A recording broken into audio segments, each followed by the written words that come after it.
Hello friends, my name is Joey. Welcome to my channel. I'm so glad you're here today. I literally just came from the mailbox. I got my curated bead box for the month of January, and it is called Mountain Mist.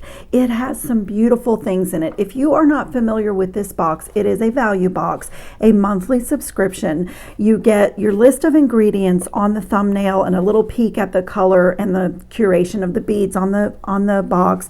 It is a value box, which makes it great for new beaders, because one of the cool things about this box is that you get nice long strands of beads. So if you are building up your stash, building up your supplies to work with, it's really great.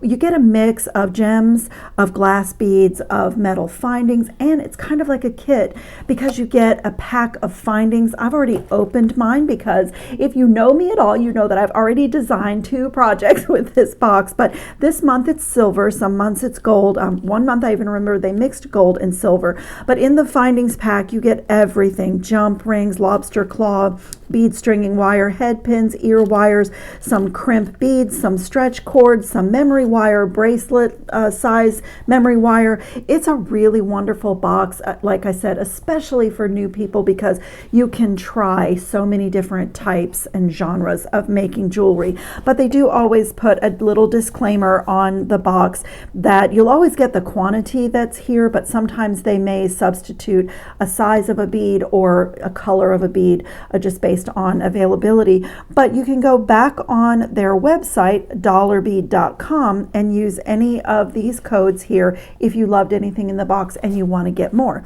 So let's dive into a fast unboxing because I want to get to making. Okay, the first item on the list is a 12mm jasper bead, and we got a 7 to an 8 inch strand. It is this beautiful, very mossy, very woodsy color and nice weight. It's cool. It's a gemstone. I cut some of mine open because some of my strands were already open in the box.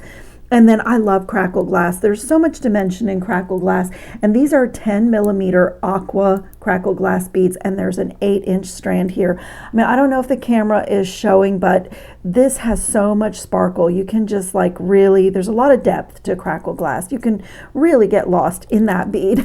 And then I love this because the Pantone color of the year is called Mocha Mousse.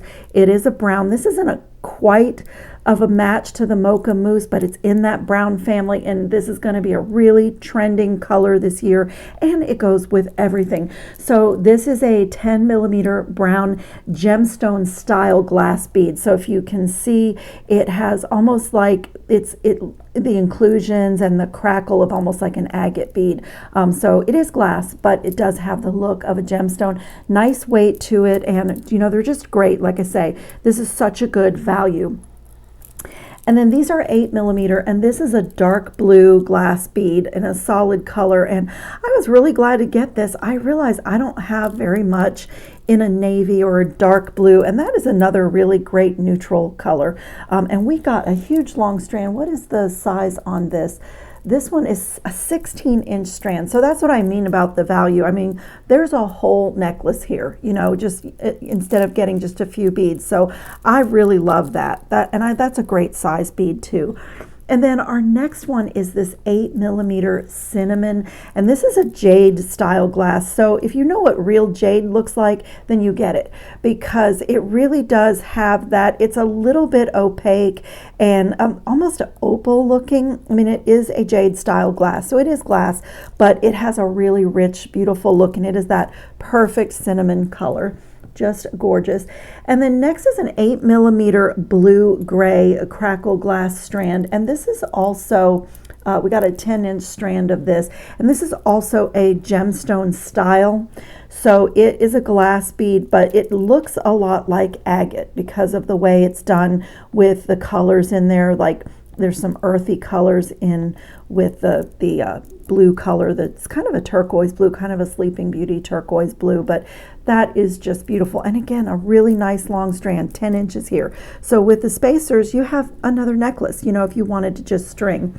And then I'm going to grab a little piece of wire here because this is my favorite bead in the whole box. I think this is so cool that we got this.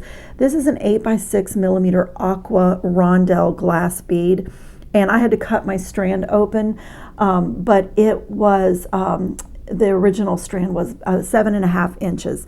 So that is just beautiful. There's a lot of variations in the color in this, and I just absolutely love this bead. It's like, they're calling it a rondelle, but to me it's almost like a really fat disc or like a barrel bead. I just love this. I think this is just beautiful, and you might have guessed that is going in my first project. And then this bead is pretty typical of the Curated Bead Box. We get these spotted beads in a lot of different sizes and colors from them, but they are so pretty.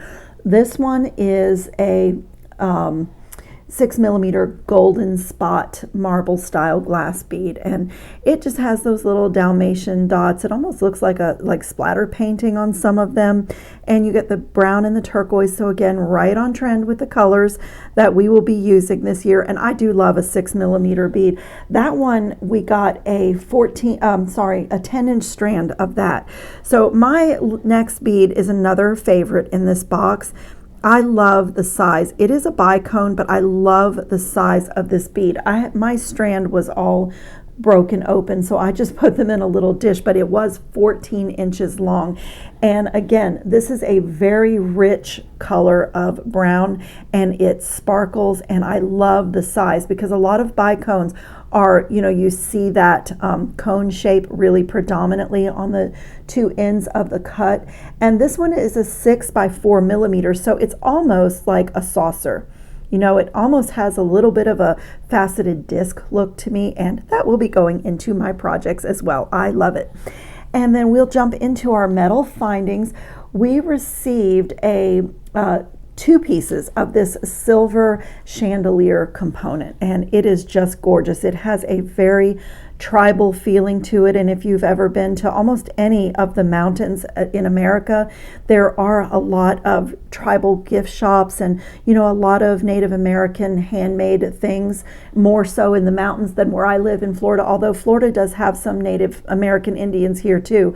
But it's just it reminds me of going to Gatlinburg, Tennessee with my family, and even the North Georgia mountains, where I have other family that lives there. So these are just beautiful, and at first glance you think earrings, but you could easily make this into a multi-strand bracelet or necklace. If you turn it this way and string this as your bracelet and then put your clasp here, that would be absolutely gorgeous, and you have plenty of beads to work with. You can also do it this way and do like a chain or a single strand here and then do a multi-strand necklace. So these kinds of findings are just, they're just like necessary in our jewelry stash. So even, I'm not going to use these today, but I'm thrilled to have those because there's so much design possibility. And then we got two separate patterns of these beautiful skeleton keys. And so there was 3 of each pattern, and they are just, one is as gorgeous as the next, and I just have a thing for keys. I just love them.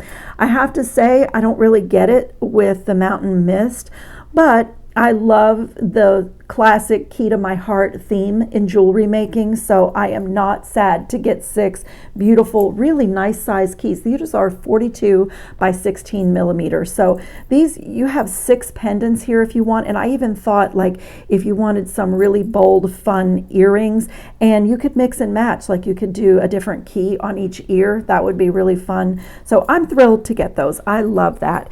And then last 2 items are the spacers. This is a 6mm metal disc spacer, and we got about 30 of these. It's a pretty classic disc spacer, but these I have never seen before, and I love them. We got about 15 pieces.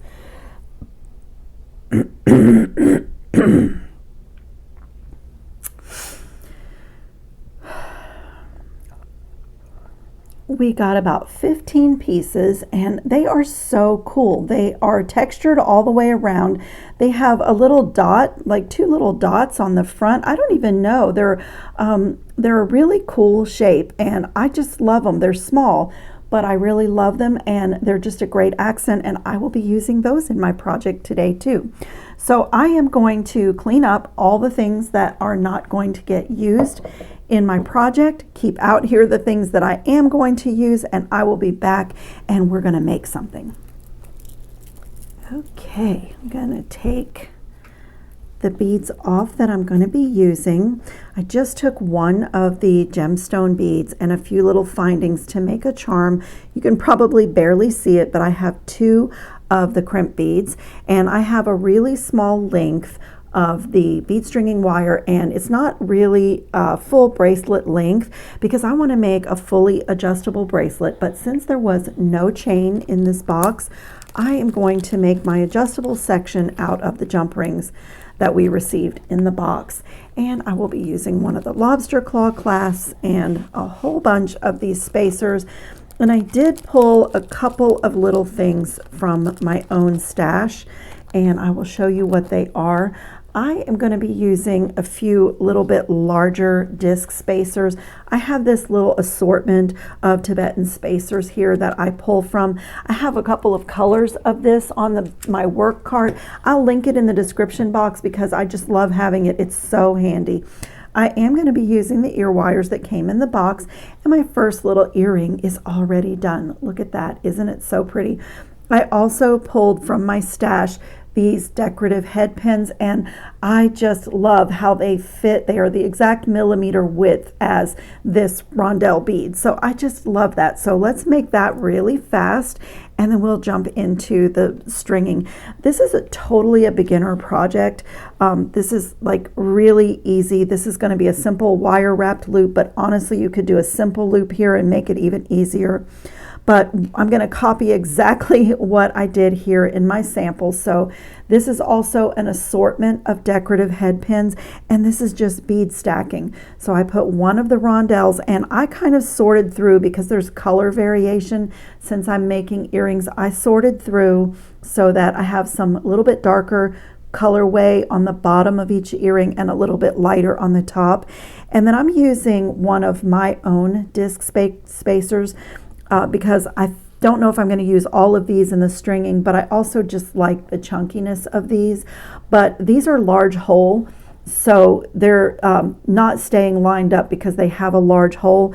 So this is a beautiful like bead station in the middle of these earrings, but also these bicones that came in the box fit in the hole, and it's a little trick for stabilizing things when you need it. I forgot to put the first one on.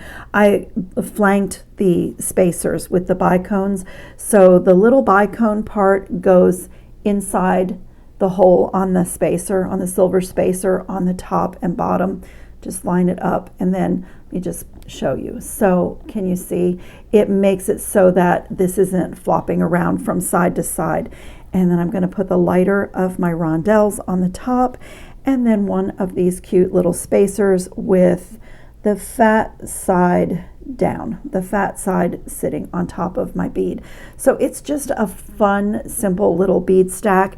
And these head pins are not happy at all about me doing a wire wrapped loop. I will just tell you, they are not. A simple loop would have been better here, but I wanted to kind of secure my stack of beads in a nice line, you know, in a nice drop that's compact and not moving around.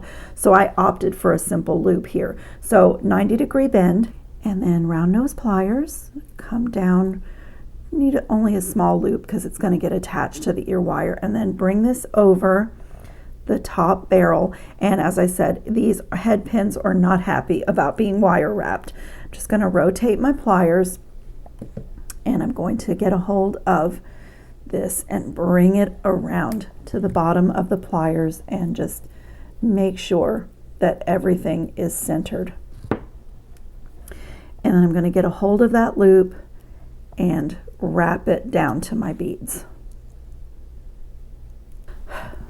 Okay, I'm sorry, I had to pause. I had a little coughing attack, but I just wrapped down to my beads, and that's what it looks like. And now it's super simple to open the bottom of the ear wire. These are really pretty with the ball and the little spring, and just attach my earring and close it really well. And so that fast, a beautiful little kind of boho pair of earrings, but they're very chic.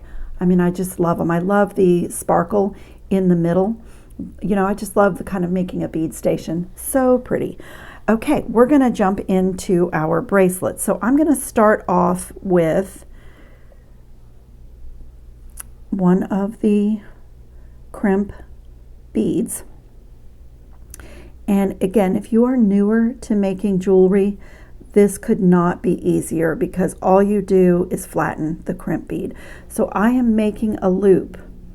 So you put your crimp bead on first, and then you make a loop, and then you put the end back down through your crimp bead and just pull it into, you know, not a huge loop, just a decent size. I only need to be able to get a jump ring through that loop at the end for my closure. So it looks like that, and I'm just going to center my pliers over that crimp bead and smash it. And so we have started off with our pattern. And so what I'm going to do first is one of these little barrel beads. So my plan is to do a barrel bead, and then these are going to go there. I want to do a section for these chocolate larger beads, but I'm going to separate the bracelet into thirds. So I'm going to have like 2/3 of it be these beautiful barrel beads with the discs and the bicones to match what we did on the earrings. And so I'm just going to string that, and then when I get my pattern to a certain point, I'll just kind of decide that, because since I'm making a chain out of the jump rings that will be adjustable, I don't need to really measure my length. So I chose this style of bracelet with newer people in mind because it's super easy. It's not hard at all to determine your length. You can be really nondescript with your length and just approximate it, because we're going to make it so that it clasps in several different spots. This bracelet will fit anyone, and you can also change whether you wear it tighter or looser with this type of a design. It's one of my favorite ways to make a bracelet, and also probably my favorite way to make an anklet, because you can really make it adjustable. And if you make gifts or if you sell on a website or at craft fairs, this fits everybody. Anybody can wear this and even wear it differently from day to day. So that's my little pattern, and I'm just going to keep going to a certain length. Just gonna till I feel good about it. I make my jewelry with my heart, and I know that sometimes people get frustrated with me because I sort of show what I'm doing, but I didn't measure, don't give measurements, because I don't usually measure myself. I just look at it and say, oh yeah, that looks good, or oh no, that does not look good. Too many years, well, too many decades of making jewelry sometimes it's necessary to measure, but a lot of times I don't. So here's what I'm doing just to vary things. I did as much of my stringing pattern as I liked, and then I started with one of the smaller spacers, and then I'm just going to do 3 of these larger chocolate marble style, or gemstone style beads, and just I'm just going to space them, maybe, let's see, 3. I'm going to do 3, and then I'm going to finish my length with a bicone and one of these rondelles. So, whoops, I need to keep my pattern going. I need a spacer disc. So I'm going to finish like that, and so it's going to finish this end the same way that it did, and just have this little section of interest. And then I'm going to repeat that same thing. I am going to put the crimp bead, those pliers in there to help me. I had to toss that crimp bead because it was like a funny little like a sliver of metal. It didn't get cut quite normal. So it was much easier when I got the right crimp bead. And then before I clamp down, I just want to make sure that I don't have any weird gaps, but I also don't want a rigid bracelet. So I'm just going to put that like that. And the same thing, just get a hold of that bead and smash and trim. Get as close as I can. And now on one end, I will put my lobster claw clasp. Put my lobster claw clasp on one end. And now I'm just going to use these jump rings to make a chain. It's almost going to look like a curb chain extender chain.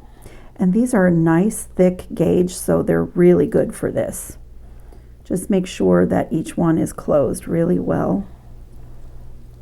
Okay, I think that's going to be my last one.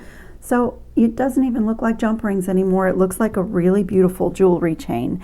And I am going to take another one of those decorative head pins. I'll use the same ones, the same one that I used for the earrings. This, I can also link these in the description box. This is just a beautiful little assortment of head pins, and it came in 4 finishes. I think I got bright gold, copper, silver, and antique brass, and there's like 4 different selections, and they just come in so handy to have those kinds of things to pull from when you're designing. So I'm going to just create another little bead stack, and what this is going to be is my little bauble on the end of my chain. So you can totally, it's not wrong, you can totally leave an extender chain empty like that. But there is something in the bylaws of Joey Land that says that does not look good, and I always have to put a little something on the end. So this was the perfect place to use this little gemstone bead. It's kind of a statement gemstone bead, and I just love just making bead stacks and beautiful patterns. And here I am going to use my one-step looper and just put a simple loop in this. I'm going to use my smallest one and just put this through the tool, through the guide hole in the back, and just gently close the tool. And now it will make a cut for me right there. So I'll go slow so you can see what it does. And that's my scrap. And then as it's closing, I'm maintaining control here. I'll pull this bead stack out of the jaw of the plier, and I can see that now I've pulled my wire down so that loop is centered on my stack. And that looks great. Just get it out of the tool. And so you can totally do your simple loops with your pliers, but this is such a nice, easy way to make loops and keeps my hand from hurting. And then I'm just going to open that and add it to the last jump ring. And this bracelet is done. And it's like, it's a statement bracelet. I absolutely love the drama of that little drop, and especially if you wear like long sleeves through the winter and into the spring. It's just really pretty because sometimes this will just be the only thing that peeks out of your blouse or your shirt. But look at that, isn't it gorgeous? It's all natural colors, but it doesn't go great with my other bracelet that I'm wearing today, but I really love this design. And so, and also this is like a total beginner project. I mean, really any skill level could do this. So if you're just starting out, and I really wanted to do something simple today because I have been getting a lot of messages starting in at the end of 2024 and starting this year of people saying, I'm just starting jewelry. I mean, a lot of you are just starting. So I felt like doing a super simple project that anybody could do. And, you know, I thought that would be useful for those of you that are just getting started and you need a little gratification.